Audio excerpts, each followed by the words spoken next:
Hello, this is Jill Slinker, the Director of Student Programs for the Indiana Association of School Principals. I'm here with Marianne Rutledge, who is going to explain the Global Issues Problem Solving Step 3. Hello there. I'm happy to talk now about finding solutions to problems instead of just identifying them.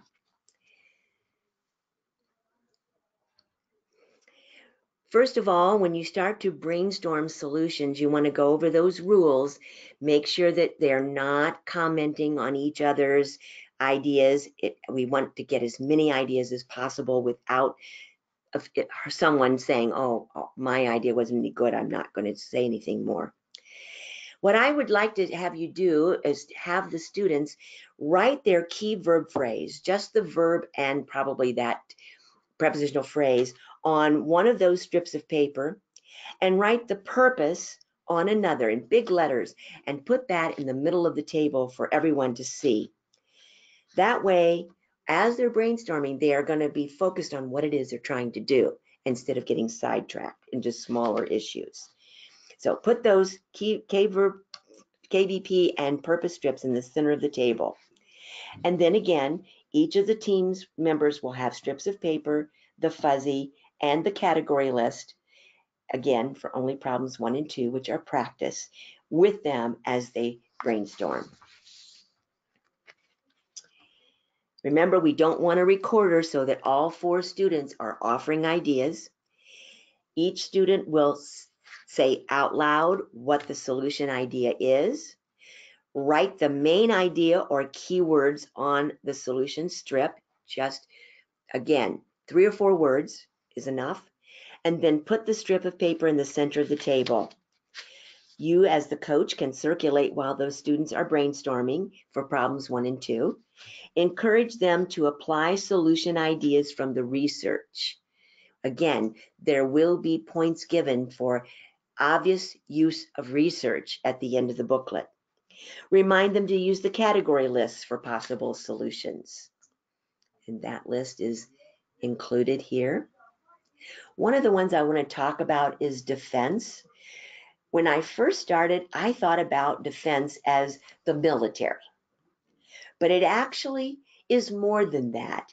It can be the defense of your home against insects. So you battling all of the insects trying to get inside now that it's getting colder. That's the kind of thing it can be. Anything where you are protecting yourself or your property.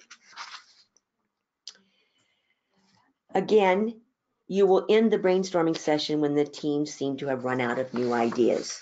If it's being timed, they're going to have to do that for themselves. That's why you have an organizer, someone who says, it looks like we're done with this, guys, let's go ahead and take a look at our stack of solutions.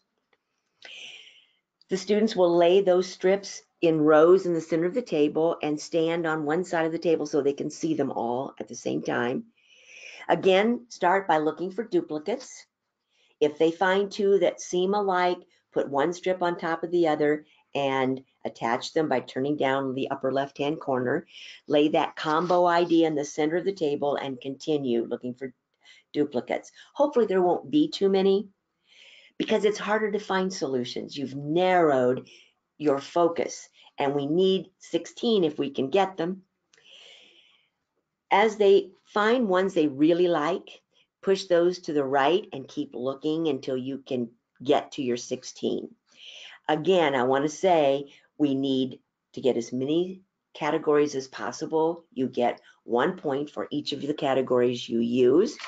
If there are 4 tech solutions and 1 communication solution, pick those best 3 tech ones and use them, but add the 1 for communication.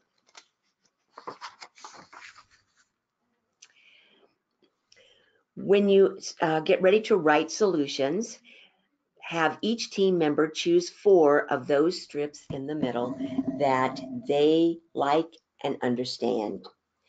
Again, it probably will be the ones they thought of themselves. If they did not find 16 different solutions, that's understandable. Remember, we've narrowed the focus, and if we're timed especially, if the teams have 12 to 13 solutions and seem stuck, they should just move on. Divide the ideas they have as evenly as possible. Each team member should have one page from the booklet for writing step 3 solutions. That's pages 6 through 9. Students can talk to each other to clarify ideas as they write their solutions. They may need to even ask the person who came up with the idea, now tell me more about what you were thinking if it wasn't their own solution idea. We want to avoid duplicates. We also want to be sure that we get the solution well explained. When we evaluate solutions, we start with relevancy. A point is awarded if the solution does focus on the underlying problem. That means it addresses the key verb phrase and it supports the purpose. Elaboration points are awarded when a solution provides a detailed description. That means you tell who will create or develop the solution. That who will be perhaps a group, a person, a government, an organization. It can be one that already exists, one that was mentioned in the future scene, or they can make up their own organization. What will be done? That was what the solution idea was. How the solution will work. Now we're going to be adding details. How is this solution going to address the key verb phrase and support the purpose? Or why the solution will solve the UP. When you actually get to writing it, you are to do either the how or the why, not both. You don't have to do both, but at least one of those. You can do both, but you must do at least one in order to get an elaboration point. Writing solutions will take 2 to 3 sentences to explain the who, what, how, or why parts. Flexibility points are awarded when solutions are written from the different perspectives, one for each on the category list. And remember, miscellaneous is an option if it's a category that wasn't included in the original 17. Another way we use miscellaneous, if there are several tech ideas or several physical health ideas, we sometimes can look at one and say, this one is a little different, and call it miscellaneous. Evaluators are really going to try to give you as many categories as they can. So that miscellaneous works to our advantage and yours as well. Again, I want to point out that the flexibility points are 1 per category, and original points can add 3 points. Out of the box thinking is really going to help the team score. Since we want to put these into practice to solve the UP, we use the verbs will or would in step 3. One of the things I'm adding here is to avoid inhumane solutions. This actually affects the juniors more than the middle and seniors.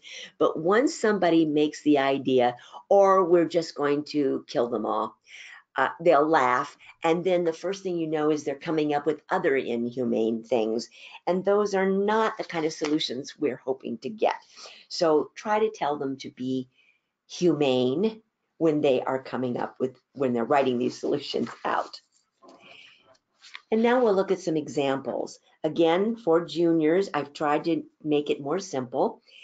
The who here, Eli Lilly Company, and that one pops up quite a bit in Indiana. Don't know about other states, but we like it a lot. Eli Lilly Company will develop a pocket-sized water purification device. It will treat up to a gallon of water at a time so that the water will be safe to drink. This would be a convenient, portable way to help our family stay healthy while we're living in Monterey. You can see it's only this future scene that we're talking about. We've got keywords in there. The example for biosecurity from the 8th grade team is, as you would expect, longer and more detailed. Global Crop Diversity Trust, that was an organization mentioned in the future scene, which operates New Atlantis, will sponsor the building of a biodome in the Santa Elena Cloud Forest Reserve. This biodome will have secure boundaries so that most of the native species would be protected. A few, is what they're saying, is will be in the biodome, but the others outside should not be at risk. The calamites will be introduced into the biodome, and scientists will examine the effects of the species in the new environment. Then scientists will be able to determine if and with the acronym for the reserve, is suitable for the calamite plants to thrive. This will make the transition smoother because scientists will know what will happen when the calamites are introduced into Costa Rica. And this is definitely a much more sophisticated solution to the problem. You have your who, what, when, where, and how. Yes. You know, that's a Yes. that's the challenge, is the how. And again, more than 2 sentences, Mhm. you can see. It's definitely elaborated. Well, thank you. We are finished with this step, and we'll be moving on to step 4 in the next video.